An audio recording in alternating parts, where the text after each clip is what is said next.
వారి యొక్క గుణగణాలు. ఎవరి గుణగణాలు? విశ్వాసుల యొక్క గుణగణాలు, అల్లాహకు భయపడే వారి యొక్క గుణగణాలు. ఈరోజు చాలామంది మేము అల్లాహకు భయపడుతున్నామంటారు, నమాజ్ ఆచరించరు. మేము అల్లాహకు భయపడుతున్నామంటారు, వాళ్ళు ఉపవాసాలు ఉండరు. మేము అల్లాహకు భయపడుతున్నామంటారు, మంచి పనులు చెయ్యరు. రే హృదయంలో ఉండాలిరా, మీరు వెళ్ళి చదువుకోండి, మాకు అవసరం లేదు. పుణ్యకారాలు మేము చేయాల్సిన అవసరం లేదు, నా మనసు చాలా మంచిది అని వాడికి వాడే సర్టిఫికెట్ ఇచ్చుకుంటాడు. మరి ప్రవక్త సల్లల్లాహు అలైహి వసల్లం వారి కన్నా మంచి వాళ్ళు ఎవరైనా ఉన్నారా? సహబాయి కరాం రిద్వానుల్లాహి తాలా అజ్మయిన్ కన్నా మంచి వాళ్ళు ఎవరైనా ఉన్నారా?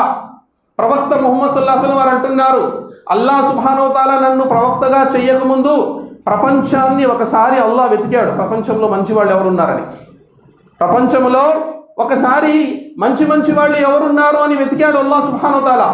అప్పుడు కొంతమంది గ్రంథ ప్రజలు, అంటే యూదులు మరియు క్రైస్తవుల్లో అక్కడక్కడ కొంతమంది పండితులు, మరియు నా సహబాయి కరాం రిద్వానుల్లాహి తాలా అజ్మయిన్ ఎవరైతే ఉన్నారో వాళ్ళ హృదయాలలో దైవ భీతి అనేది అల్లాహకు కనపడింది. అప్పుడు అల్లాహ్ నిర్ణయించాడు, వీళ్ళు నా ప్రవక్తకు తోడుగా ఉంటారు అని. అయినా వాళ్ళు గర్వించారా? లేదు. వాళ్ళ ఆచరణ ముందు మన ఆచరణ ఏమీ లేదు. వాళ్ళు ఏ విధంగా భయపడేవారు అల్లాహకు అంటే, ఉదయం పూట వాళ్ళ పనులు వాళ్ళు చేసుకొని రాత్రి పూట అల్లాహ్ను క్షమాభిక్ష వేడుకునేవారు.